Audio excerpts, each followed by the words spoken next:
कि दूसरी शादी के बाद उन्होंने इन पर जुल्म करना शुरू कर दिया और जुल्म इस हद तक किया कि इनकी बाएं टांग पर तेज़ाब फेंक कर इनको झुलस के रख दिया। मेरा पाकिस्तान की वीडियोस को देखने के लिए चैनल को सब्सक्राइब कीजिए और बेल आइकन को क्लिक करना मत भूलिए ताकि आपको हमारी तमाम आने वाली वीडियोस बआसानी मिल सकें। अस्सलाम वालेकुम नाज़रीन, आप देख रहे हैं मेरा पाकिस्तान और मैं हूं आपका होस्ट हारिस भट्टी। मेरे साथ मौजूद हैं नसीम बीबी साहिबा और इनकी बेटी।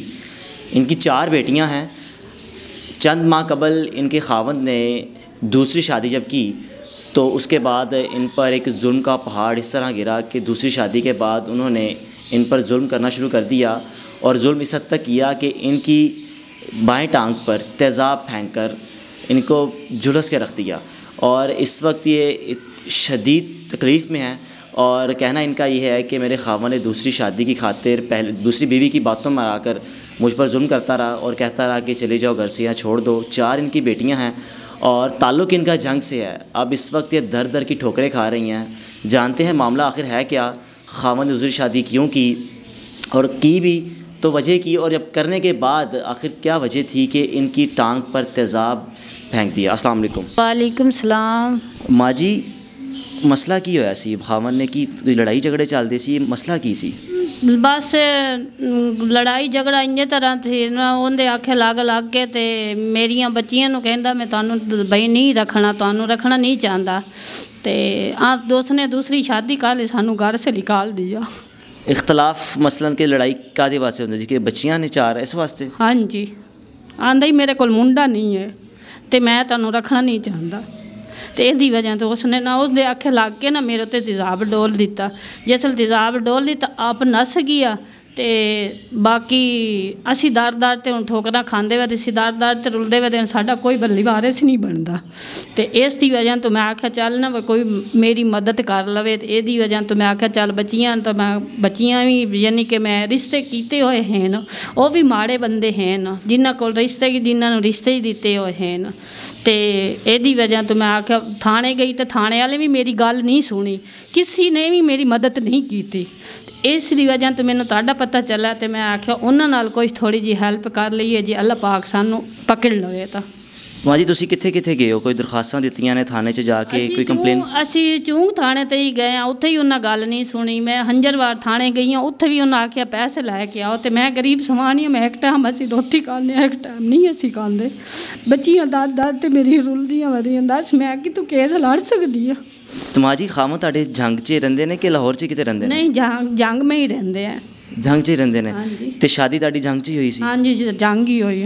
ते तुसी दरख्वास्त जंग वगैरह नहीं दित्ती इत्थे क्यों दे? नहीं, इत्थे ही दित्ती जिसल मैं वकूआ इत्थे आन के उसने। अच्छा, तुहानूं लाहौर च आके मसला? हाँ जी, लाहौर में आन के वकूआ कीता, बच्चियां मेरे कोल ही आन। जिसल बच्चियां मेरे कोल आन ते मैनूं कहंदा मैं शहद लैके आया बच्चियां वास्ते, ते मेरी कुड़ी कहंदी जने अम्मी जने शहद नहीं है, जने ये तेज़ाब है। कहंदा नहीं मैं बच्चियां वास्ते ना शहद लैके आया। मैं पौड़ियां तो तले लैन लगी हाँ, जिस मैं पौड़ियां तो तले लैन लगी ना मेरी छोटी कुड़ी इस तो जी छोटी वो खलोती हुई आई, वो कहंदी मम्मा जने अब पापा ने जने जग चुक के ना तेरे पीछे आ रहे हैं। मैं अगे लग के ना भाग वगी, जिसल मैं अगे लग के भागी एक दरवाज़ा खुला पिया, मैं वो अंदर बढ़न लगी, पिछू करके मैंने छट्टा मारा जी, ये मेरा सारा सन देखो सारा जले हो, सारा हेठला धड़ मेरा सारा जले होया। मैं इतना थाने च बजी हाँ, इतना बजी हाँ, उन्होंने उल्टा मैनू कहा जने बीबी जने तू अपने उत्ते आप जुल्म कीता जने। अच्छा, जने तो थाने वाले कहंदे ने कि तुसी आप कीता? हाँ जी, तुसी अपने उत्ते आप ही कहा, ये तू अपने उत्ते आप ही डोलिया। मैं कहा चलो ठीक है, कहना कहते ने इतने पैसे लैके आओ, इतने लैके आओ। मैं गरीब सवानी, मैं कि बच्चियां दा पेट पाला, मेरे को पक्खा ही नहीं है, मेरे को 4 पाई नहीं, मैं राती गवाडियां के घरों लैके आई। नाज़रीन, जुल्म की इंतहा इतनी है कि बच्चियों को ये कहा वालिद साहब ने कि मैं आपकी वालदा के लिए शहद लेकर आया हूँ, और वो शहद एक तेज़ाब की शक्ल में था जो इन पर उसने फेंका। मेरा अब्बू कहंदा मेरी दिया मक्खी है तो भाई ना मैं तुहाडे लिए लैके आया तो तुसी इनू खा लो, तो मैं क्या नहीं है तेज़ाब है। कहंदा नहीं मक्खी अम्मी मेरी थले लथी तो उन्हें इनके उत्ते पाता।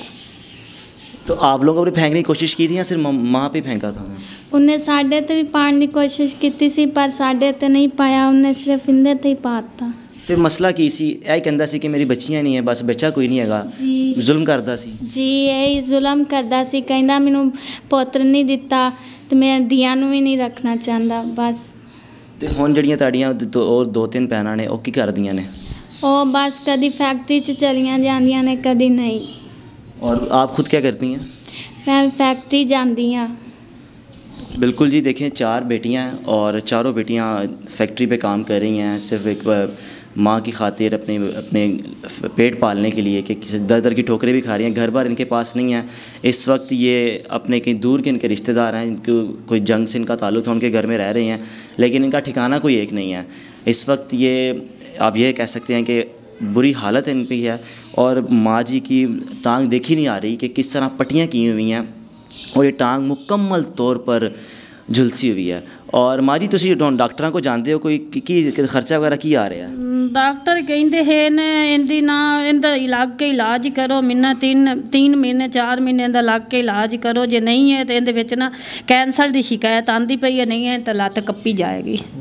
मेरे पास इतना पैसा नहीं है भी मैं जाके एक दर्द का टीका ही लगा लूँ। तो माँ जी किस तरह ज़िंदगी गुजर रही है? ना कुछ खानू कोल होवे ना बस गुजरती ही पई है ना, हुण बस बंदा की करे। हो कोई अपील करना चाहो तुहानू लोग सुन रहे ने, या अगर तुहाडी कोई मदद करना चाहे किस तरह कर सकता है? बस जो ही अल्लाह दे राह ते है, जो ही कुछ नो कोई तुहाडा मोबाइल वगैरह नंबर है? मोबाइल नंबर वगैरह? हाँ जी है। अगर कोई इनकी मदद करना चाहे तो लाजमी कीजिए। इस वक्त ये आपकी मदद के तलबगार हैं और इनको ज़रूरत है इस वक्त ख़ास तौर पे, क्योंकि बच्चियां भी 4 हैं, चारों बच्चियों के रिश्ते किए हुए, लेकिन अब शादी करनी है तो शादी के लिए इनके पास कुछ भी नहीं है। और बेचारी जो इनकी वालदा हैं ख़ुद भी इस वक्त तकलीफ़ में हैं कि जो टांग इस वक्त फुल झुलस